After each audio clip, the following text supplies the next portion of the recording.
Just, I mean, what Dee Dee did for you, just in moving forward, I mean, for her to get double figures every game, maybe not realistic, but just how she became active on the offensive end when maybe in past games she wasn't.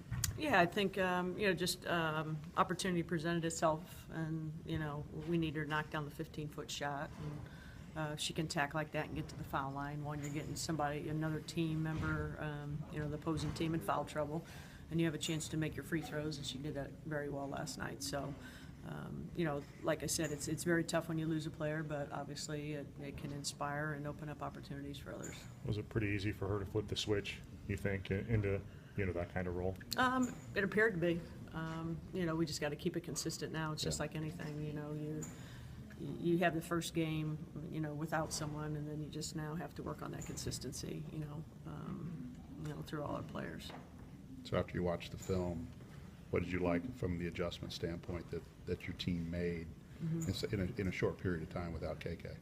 Well, I just think we shared the basketball and we didn't force a lot. I thought that was huge. When you have 16 assists and only 10 turnovers, you're trying to share the ball. You're trying to find the best shot. I didn't think there was too many bad shot selection last night, and really focusing on where we felt that we could score the ball. But the biggest thing is we got to the foul line and we're being aggressive. So I think those are the big things. And then defensively, we played 2-3 zone the majority of the time and tried to,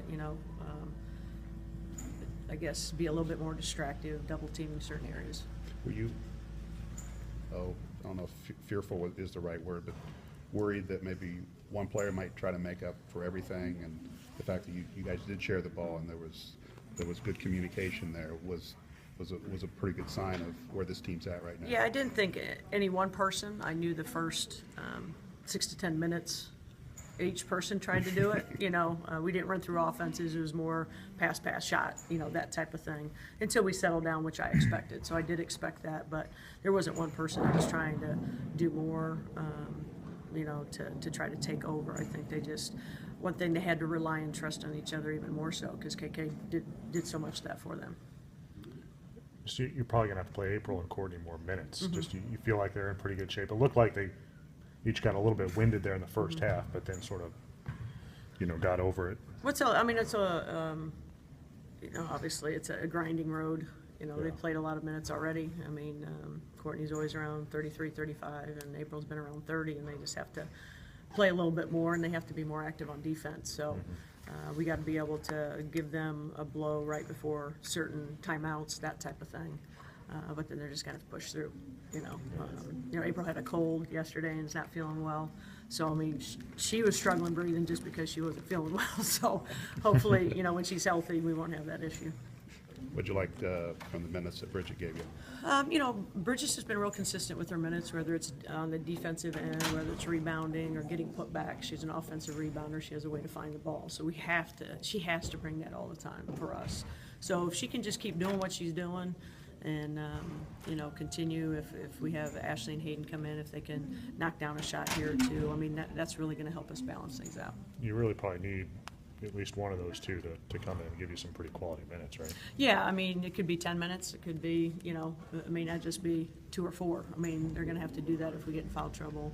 It depends on how teams play us.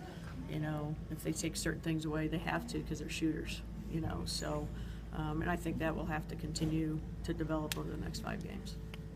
Dee Dee mentioned the first game against Michigan. She felt like the team was zombies out there.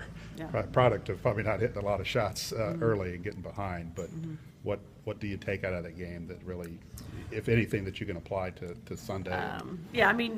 When we played them, they played great, and we were zombies, and that's my terminology, because we couldn't even barely get off the court when we subbed somebody in. So, but we can't have hands down. We got to play defense. We got to have our hands up. Thompson's playing great right now. We've got to do better on the defensive boards, and then we got to be able to knock down shots. We shot poorly, and we had some wide open looks. So.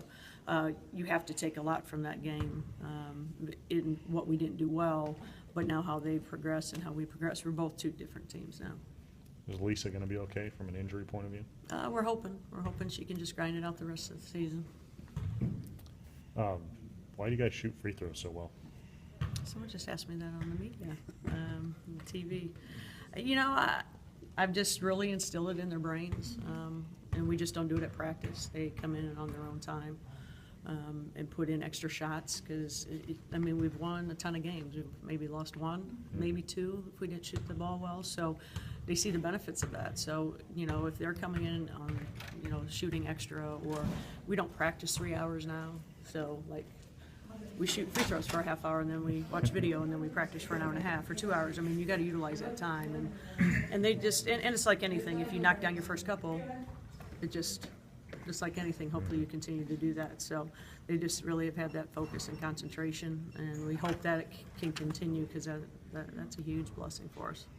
Is that, how big of a piece is that when you're recruiting a kid out of high school? I mean, to look at how they shoot free throws and how well they do it. You know, I don't look at that statistic. I mean, I look at, you know, just their overall play and their fundamentals. But, you know, usually you have 2 or 3 really great shooters, but not your whole team. But since the game has changed, you've got to look at that piece now. You know, you got people up there shooting free throws that normally wouldn't be because of how they're calling the game. So, you know, the kids that I've recruited so far, I haven't really looked at that, but, you know, they can play and they've got good strokes, so you're hoping that they can, you know, do that in a pressure situation.